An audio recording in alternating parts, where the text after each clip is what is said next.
ಎಲ್ಲರಿಗೂ ನಮಸ್ಕಾರ. ಸವಿರುಚಿ ರೆಸಿಪಿಗೆ ಸ್ವಾಗತ.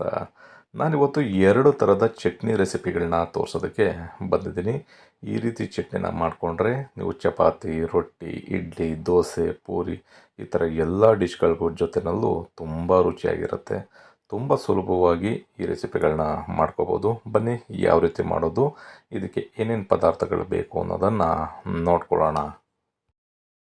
ಹಸಿರು ಚಟ್ನಿನ ಮಾಡಲಿಕ್ಕೆ ಒಂದು ಫ್ರೈ ಪ್ಯಾನ್ನ ತೊಗೊಂಡು ಇದಕ್ಕೆ 1 ಟೀ ಸ್ಪೂನಷ್ಟು ಎಣ್ಣೆನ ಸೇರಿಸ್ಕೊಳ್ತಾ ಇದ್ದೀನಿ. ಎಣ್ಣೆ ಚೆನ್ನಾಗಿ ಬಿಸಿ ಆದಮೇಲೆ ಇದಕ್ಕೆ 4 ಹಸಿಮೆಣಸಿಕಾಯಿನ ಸೇರಿಸ್ಕೊಳ್ತಾ ಇದ್ದೀನಿ. ಒಂದು 5 ಪೀಸು ಬೆಳ್ಳುಳ್ಳಿನ ಬಿಡಿಸಿ ಸೇರಿಸ್ಕೊಳ್ತಾ ಇದ್ದೀನಿ.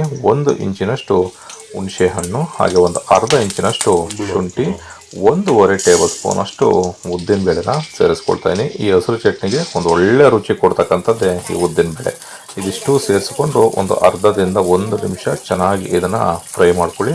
ಈ ರೀತಿ ಎಣ್ಣೆಯಲ್ಲಿ ಪದಾರ್ಥಗಳನ್ನ ಚೆನ್ನಾಗಿ ಫ್ರೈ ಮಾಡಿ ನಾವು ಚಟ್ನಿನ ಮಾಡೋದ್ರಿಂದ ಚಟ್ನಿನೂ ಅಷ್ಟೇ ಬೇಗ ಕೆಡೋದಿಲ್ಲ, ರುಚಿನೂ ಕೂಡ ತುಂಬ ಸಖತ್ತಾಗಿರುತ್ತೆ. ಇದಕ್ಕೆ ಒಂದು ಅರ್ಧ ಕಪ್ಪಿನಷ್ಟು ತೆಂಗಿನ ತುರಿ, 1 ಟೇಬಲ್ ಸ್ಪೂನಷ್ಟು ಹುರ್ಗಡ್ಲೆ, 1 ಮೀಡಿಯಮ್ ಕಪ್ನಲ್ಲಿ ನಾನು ಕೊತ್ತಂಬರಿ ಸೊಪ್ಪು, ಹಾಗೆ 1 ಮೀಡಿಯಮ್ ಕಪ್ನಲ್ಲಿ ಪುದೀನ ಸೊಪ್ಪನ್ನು ಸೇರಿಸ್ಕೊಳ್ತೀನಿ. ಅಥವಾ ಒಂದೊಂದು ಇಡಿ, ನೀವು ಕೈ ಇಡಿನಲ್ಲಿ ಒಂದೊಂದು ಇಡಿಯಷ್ಟು ನೀವು ಸೇರಿಸ್ಕೋಬೇಕಾಗುತ್ತೆ. ಮೇನ್ ಏನಂತಂದರೆ ಈ ಗ್ರೀನ್ ಚಟ್ನಿಗೆ ಈ ಸೊಪ್ಪುಗಳು ಸ್ವಲ್ಪ ಜಾಸ್ತಿ ಇರಬೇಕಾಗುತ್ತೆ. ಈ ಸೊಪ್ಪನ್ನು ಅಷ್ಟೇ ತುಂಬ ಜಾಸ್ತಿ ಬಾಡಿಸೋದಕ್ಕೆ ಹೋಗ್ಬೇಡಿ. ಈ ರೀತಿ ಸ್ವಲ್ಪ ಮಿಕ್ಸ್ ಮಾಡಿಕೊಂಡು ಒಂದು 10 ನಿಮಿಷ ತಣ್ಣಗಾಗಲಿಕ್ಕೆ ಬಿಟ್ಬಿಡಿ. ತಣ್ಣಗಾದ ನಂತರ ಸ್ವಲ್ಪ ನೀರನ್ನು ಬೆರೆಸ್ಕೊಂಡು ರುಚಿಗೆ ತಕ್ಕಷ್ಟು ಉಪ್ಪನ್ನು ಕೂಡ ಸೇರಿಸ್ಕೊಂಡು ರುಬ್ಬಬೇಕಾಗತ್ತೆ. ಚಟ್ನಿ ರುಬ್ಬಬೇಕಾದ್ರೂ ಅಷ್ಟೇ ತುಂಬ ನುಣ್ಣಗೆ ರುಬ್ಬಿಟ್ರೆ ಚಟ್ನಿ ಅಷ್ಟು ರುಚಿ ಬರೋದಿಲ್ಲ, ಸ್ವಲ್ಪ ತರ್ತರಿಯಾಗಿಯೇ ರುಬ್ಕೋಬೇಕಾಗತ್ತೆ. ಈ ರೀತಿ ರುಬ್ಕೊಂಡು ಒಂದು ಬೌಲ್ಗೆ ಇದನ್ನು ಸರ್ವ್ ಮಾಡ್ಕೊಳ್ಳೋಣ. ಗ್ರೀನ್ ಚಟ್ನಿ ರೆಡಿ ಆಗಿದೆ. ಇದಕ್ಕೆ ಒಗ್ಗರಣೆನ ನಾನು ಎರಡಕ್ಕೂ ಒಟ್ಟಿಗೆ ಮಾಡೋದನ್ನು ತೋರಿಸ್ತೀನಿ. ಈಗ ಒಂದು ಬೌಲ್ಗೆ ಸರ್ವ್ ಮಾಡ್ಕೊಂಡಿದ್ದೀನಿ. ಈಗ ರೆಡ್ ಚಟ್ನಿ, ಕೆಂಪು ತೆಂಗಿನಕಾಯಿ ಚಟ್ನಿನ ಯಾವ ರೀತಿ ಮಾಡ್ಕೊಳ್ಳೋದು ಅಂತ ನೋಡ್ಕೊಳ್ಳೋಣ. ಮತ್ತು ನಾನು ಅದೇ ಫ್ರೈ ಪ್ಯಾನ್ನ ತೊಗೊಂಡು 1 ಟೀ ಸ್ಪೂನಷ್ಟು ಎಣ್ಣೆನ ಸೇರಿಸ್ಕೊಳ್ತಾ ಇದ್ದೀನಿ. ಎಣ್ಣೆ ಚೆನ್ನಾಗಿ ಬಿಸಿ ಆದಮೇಲೆ ಒಂದು 4ರಿಂದ 5 ಬ್ಯಾಡಗಿ ಮೆಣಸಿಕಾಯಿ, 2 ಖಾರಕ್ಕೆ ಒಣಮೆಣಸಿಕಾಯಿ, ಗುಂಟೂರು ಮೆಣಸಿಕಾಯಿನ ಸೇರಿಸ್ಕೊಂಡಿದ್ದೀನಿ. ಮತ್ತು ಒಂದು 5 ಪೀಸಿನಷ್ಟು ಬೆಳ್ಳುಳ್ಳಿ, ಒಂದು ಅರ್ಧ ಇಂಚಿನಷ್ಟು ಶುಂಠಿ, 1 ಪೀಸು ಹುಣಸೆಹಣ್ಣು. ನೀವು ಹುಳಿ ಇಷ್ಟಪಡಲ್ಲ ಅನ್ನೋರು ಅದನ್ನು ಸ್ಕಿಪ್ ಮಾಡ್ಬೋದು. ಹಾಗೆ ಅರ್ಧ ಟೀ ಸ್ಪೂನಷ್ಟು ಜೀರಿಗೆ, ಅರ್ಧ ಟೀ ಸ್ಪೂನಷ್ಟು ಕಾಳುಮೆಣಸು, ಸ್ವಲ್ಪ ಕರಿಬೇವಿನ ಸೊಪ್ಪು. ಇಷ್ಟು ಪದಾರ್ಥಗಳನ್ನ ಸೇರಿಸ್ಕೊಂಡು ಮತ್ತೆ ನಾವು ಒಂದು 2ರಿಂದ 3 ನಿಮಿಷಗಳ ಕಾಲ ಮೆಣಸಿಕಾಯಿನ ಚೆನ್ನಾಗಿ ನಾವು ಫ್ರೈ ಮಾಡ್ಕೋಬೇಕಾಗತ್ತೆ. ಈ ರೀತಿ ಮೆಣಸಿಕಾಯಿನ ನಾವು ಚೆನ್ನಾಗಿ ಫ್ರೈ ಮಾಡಿಕೊಂಡು ಈ ಎಣ್ಣೆ ಜೊತೆಯಲ್ಲಿ ನಾವು ರುಬ್ಬೋದ್ರಿಂದ ನಿಮಗೆ ಚಟ್ನಿಗೆ ಒಂದು ಒಳ್ಳೆ ಕಲರು ಕೂಡ ತುಂಬ ಸಖತ್ತಾಗಿ ಬರುತ್ತೆ. ಈಗ ಇದಕ್ಕೆ 2 ಟೇಬಲ್ ಸ್ಪೂನಷ್ಟು ಹುರ್ಗಡ್ಲೆನ ಸೇರಿಸ್ಕೊಳ್ತಾ ಇದ್ದೀನಿ. 1 ಕಪ್ಪಿನಷ್ಟು ತೆಂಗಿನ ತುರಿ. ನೀವು ಹಸಿ ತೆಂಗಿನಕಾಯಿ ಇದೆ ಅಂದರೆ ಅದನ್ನೇ ಬೇಕಾದ್ರೆ ಹಾಕೋಬೋದು, ಅಥವಾ ಒಣ ಕೊಬ್ಬರಿ ಇದ್ದರೆ ಅದನ್ನು ಬೇಕಿದ್ರೂ ಸೇರಿಸ್ಕೋಬೋದು.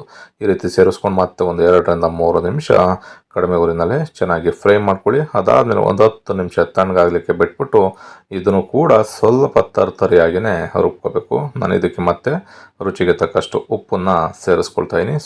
ಸ್ವಲ್ಪ ಕೊತ್ತಂಬರಿ ಸೊಪ್ಪು ಫ್ಲೇವರ್ಗೋಸ್ಕರ ಸೇರಿಸ್ಕೊಂಡಿದ್ದೀನಿ. ಒಂದು 50 ml ಅಷ್ಟು ನೀರನ್ನು ಸೇರಿಸಿ ಇದನ್ನು ತರ್ತರಿಯಾಗಿ ರುಬ್ಕೊಳ್ಳೋಣ. ತುಂಬ ಜಾಸ್ತಿ ನಾವು ಯಾವುದೇ ಚಟ್ನಿ ಮಾಡಿದ್ರೂ ಅಷ್ಟೇ ರುಬ್ಬೋದಕ್ಕೆ ಹೋಗ್ಬಾರ್ದು. ಆ ರೀತಿ ನುಣ್ಣಗೆ ರುಬ್ಬಿಟ್ರೆ ನಿಮಗೆ ಚಟ್ನಿ ಅಷ್ಟು ರುಚಿ ಕೊಡೋದಿಲ್ಲ. ಕಲ್ಲಲ್ಲಿ ರುಬ್ಬಿದಂಥ ರುಚಿ ಬರಬೇಕು ಅಂದರೆ ಈ ರೀತಿಯಲ್ಲೇ ರುಬ್ಕೋಬೇಕಾಗತ್ತೆ. ಬನ್ನಿ ಈ 2 ಚಟ್ನಿಗೆ ಒಗ್ಗರಣೆನ ಮಾಡ್ಕೊಳ್ಳೋಣ. ನಾನಿಲ್ಲಿ 1 ಟೇಬಲ್ ಸ್ಪೂನಷ್ಟು ಎಣ್ಣೆನ ಒಂದು ಫ್ರೈ ಪ್ಯಾನಿಗೆ ಸೇರಿಸ್ಕೊಂಡಿದ್ದೀನಿ. 1 ಟೀ ಸ್ಪೂನಷ್ಟು ಸಾಸಿವೆ, ಸ್ವಲ್ಪ ಕರಿಬೇವಿನ ಸೊಪ್ಪು. ಬೇಕಿದ್ರೆ ನೀವು ಇದಕ್ಕೆ ಸ್ವಲ್ಪ ಕಡಲೆಬೇಳೆ ಹಾಗೆ ಉದ್ದಿನಬೇಳೆನೂ ಕೂಡ ನೀವು ಸೇರಿಸ್ಕೋಬೋದು. ನಾನು ಅವು ಯಾವನ್ನೂ ಸೇರಿಸಿಲ್ಲ, ಬರೀ ಕರಿಬೇವಿನ ಸೊಪ್ಪು ಹಾಗೆ ಸಾಸಿವೆ ಒಗ್ಗರಣೆನ ಮಾಡ್ತಾಯಿದ್ದೀನಿ. ಈ 2 ಚಟ್ನಿಗಳಿಗೆ ಇದನ್ನು ಸೇರಿಸ್ಕೊಳ್ಳೋಣ. ಈ ರೀತಿ ಸೇರಿಸ್ಕೊಂಡು ಚೆನ್ನಾಗಿ ಮಿಕ್ಸ್ ಮಾಡಿಕೊಂಡು ನಾವು ಇಡ್ಲಿ, ದೋಸೆ, ಚಪಾತಿ, ಪೂರಿ ಎಲ್ಲದ್ರ ಜೊತೆನಲ್ಲೂ ಒಂದು ಒಳ್ಳೆ ಕಾಂಬಿನೇಷನ್ ಅಂತ ಹೇಳ್ಬೋದು. ಈ 2 ಚಟ್ನಿ ರೆಸಿಪಿಗಳು ನಿಮಗೆ ಇಷ್ಟ ಆಯಿತು ಅಂತ ಅಂದ್ಕೊಳ್ತೀನಿ. ಇಷ್ಟ ಆಗಿದ್ದರೆ ಆದಷ್ಟು ಜನಕ್ಕೆ ಶೇರ್ ಮಾಡಿ. ಇನ್ನೂ ನಮ್ಮ ಚಾನಲ್ನ ಸಬ್ಸ್ಕ್ರೈಬ್ ಮಾಡ್ಕೊಂಡಿಲ್ಲ ಅಂದರೆ ಸಬ್ಸ್ಕ್ರೈಬ್ ಮಾಡ್ಕೊಳ್ಳಿ.